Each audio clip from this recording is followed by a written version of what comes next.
സ്ത്രീകൾക്ക് ചേലാകർമ്മം നടത്തുന്നത് നിങ്ങൾ കേട്ടിട്ടുണ്ടോ?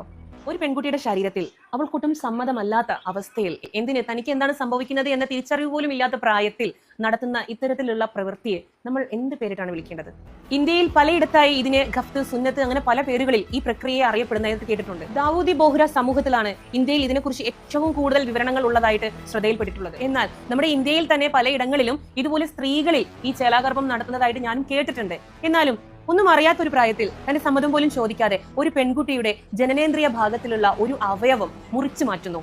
എത്ര ചിന്തിക്കാൻ പോലും കഴിയുന്നുണ്ടോ? നിങ്ങൾക്കിത് ഞാൻ പറഞ്ഞു കേട്ടിട്ട് ഇമാജിൻ ചെയ്യാൻ പറ്റുന്നുണ്ടോ? എനിക്കിത് പറയുമ്പോൾ പോലും എന്തോ ഒരു ഭീകരമായ ഒരു അവസ്ഥയെ പോലെയാണ് ഫീൽ ചെയ്യുന്നത്. ഇസ്ലാമിന്റെ നിർബന്ധിതമായ ഒരു മത നിയമമാണോ ഇത് എന്നുള്ളത് അത് അറിയുന്ന ആളുകൾ ഒന്ന് അവലോകനം ചെയ്യുന്നത് നന്നായിരിക്കുമെന്ന് എനിക്ക് തോന്നുന്നു. എനിക്ക് അതിനെക്കുറിച്ച് ഒരു അവയർനെസ്സും ഇല്ല. 6 വയസ്സിനും 9 വയസ്സിനും ഇടയിലുള്ള പെൺകുട്ടികളിലാണ് ഈ ചേലാകർമ്മം നടത്തുന്നതായിട്ട് ശ്രദ്ധയിൽപ്പെട്ടിട്ടുള്ളത്. മറ്റു പല പദത്തിലും ഈ ഒരു ആചാരം നടത്തിയതായിട്ടുള്ള തെളിവുകളുണ്ട്. ഇതൊക്കെ ചെയ്യുന്നത് മുഖാന്തരം വേദന, അമിതമായ രക്തസ്രാവം, മൂത്രസംബന്ധമായിട്ടുള്ള പലതരത്തിലുള്ള അസുഖങ്ങൾ, അണുബാധ, ലൈംഗിക ആരോഗ്യപരമായിട്ടുള്ള പലതരത്തിലുള്ള ഡിസീസിനെല്ലാം ഇത് കാരണമാകുന്നു എന്നും തെളിയിച്ചിട്ടുണ്ട്.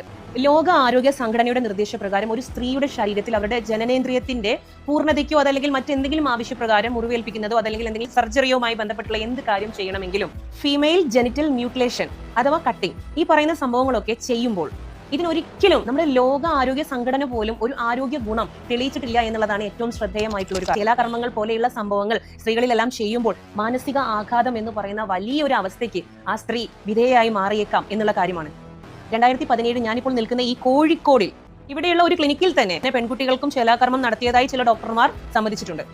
എന്നാൽ ഇപ്പോഴും കേരളത്തിൽ എത്രമാത്രം വ്യാപകമായ രീതിയിൽ ഈ ഒരു കർമ്മം നടത്തുന്നു എന്നുള്ളതിന്റെ കണക്കുകൾ നമുക്ക് ലഭിച്ചിട്ടുമില്ല.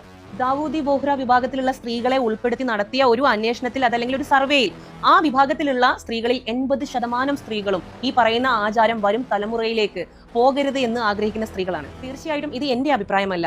ഈ ദാവൂദി ബോഹ്ര വിഭാഗത്തിലുള്ള സ്ത്രീകളെ കേന്ദ്രീകരിച്ച് നടത്തിയ സർവേ റിസൾട്ടിന്റെ ആ ഒരു പഠനവുമായി ബന്ധപ്പെട്ട് കിട്ടിയ ഒരു ഉത്തരമാണ്. ഇതുപോലെ മതത്തിന്റെ പേരിലും സമൂഹ ആചാരത്തിന്റെ പേരിലും നമ്മൾ കൊണ്ടാടുന്ന ആചാരങ്ങളെല്ലാം നമുക്ക് വേണ്ടത് തന്നെയാണോ? അതെല്ലാം സ്ഥായിയായി നമ്മൾ കൊണ്ടാടേണ്ട കാര്യങ്ങളാണോ? പിന്തുടരേണ്ടതാണോ? മാറ്റി നിർത്തേണ്ടതാണോ? എന്നേക്കുമായി തുടച്ചു മാറ്റേണ്ടതാണോ എന്നുള്ളത് നമ്മൾ എല്ലാവരും ഒന്ന് ചിന്തിക്കണം. തീർച്ചയായിട്ടും ഒരു മതത്തിന്റെയും ആചാരത്തെ അവഹേളിക്കാനല്ല ഞാൻ പറയുന്നത്. തനിക്കൊന്നും അറിയാത്ത പ്രായത്തിൽ ഒരു കുഞ്ഞി പൈതലായി നമ്മൾ ഇരിക്കുമ്പോൾ ഒരു പെൺകുട്ടിയിലും ഒരു ആൺകുട്ടിയിലും നമ്മൾ ചെയ്യുന്ന ഈ പ്രക്രിയകൾ ആ കുട്ടി വളർന്നു വലുതാകുമ്പോൾ ഇത് തനിക്ക് ചെയ്യാതിരുന്നെങ്കിൽ എത്രമാത്രം നന്നായിരുന്നേനെ എന്നുള്ള ഒരു ചിന്ത അവരിൽ ജനിക്കുമോ എന്നുള്ള രീതിക്ക് ആ ഒരു ചോദ്യം നിലനിർത്തിയിട്ട് വേണം നമ്മൾ ഇതിനെല്ലാം തുനിഞ്ഞിറങ്ങാൻ. ഒരു സ്ത്രീക്ക് സെക്ഷൽ പ്ലഷർ ഏറ്റവും കൂടുതൽ ലഭിക്കുന്നത് എവിടെ നിന്നാണ്? അതിന് ഏറ്റവും കൂടുതൽ സ്ഥാനം നൽകുന്ന അവയവം തന്നെയാണ് ഇതിലൂടെ മുറിച്ചു മാറ്റുകയും ചെയ്യുന്നത്. തീർച്ചയായിട്ടും ആ ഒരു നോവൽ വായിച്ചപ്പോൾ അതിലെ പല അനുഭവങ്ങളും എന്നെ പിടിച്ചു നിർത്തിയെങ്കിൽ പോലും ഈ ഒരു ആചാരത്തെക്കുറിച്ച് ഞാൻ ഒരുപാട് ആലോചിച്ചിട്ടുണ്ടായിരുന്നു. എന്തുമാത്രം സ്ത്രീകൾ, എന്തുമാത്രം കുഞ്ഞി പെൺകുട്ടികൾ നിശബ്ദമായി അവരുടെ ആ ഒരു വേദന അവർ സഹിച്ചിരിക്കും.